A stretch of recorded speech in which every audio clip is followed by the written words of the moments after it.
Back in Indianapolis tonight, we are celebrating a special man with a big heart. Our Anne-Marie Tiernan is in Carmel with a new look at a documentary about local sports hero Scot Pollard.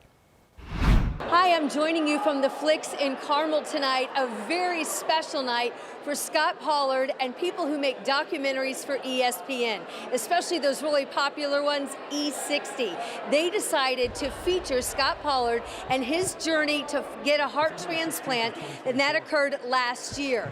Now, the cool thing about this is that Scot Pollard had not seen that documentary until tonight. And I talked with the director about the story. It started one way and it ended up another way. And I also talked to Scot about how he thought it turned out. Here's what they had to say.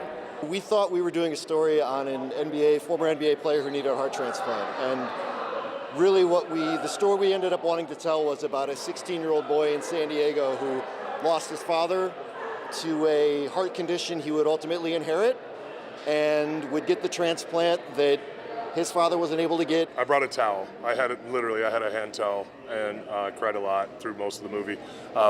There were some tears of joy, but obviously a very emotional process, and it's still very emotional because I'm on borrowed time. So it's emotional from start to finish. So after the premiere tonight, the director and Scot took some Q&A questions from the audience and shared a little bit more details about the story.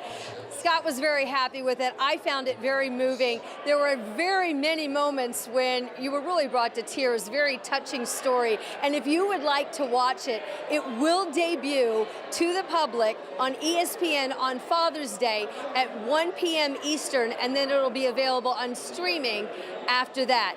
The whole message here is to donate and give the gift of life. For more about that and Pearls of Life, go to our website at WTHR.com. I'm Anne-Marie Tiernan in Carmel. Back to you.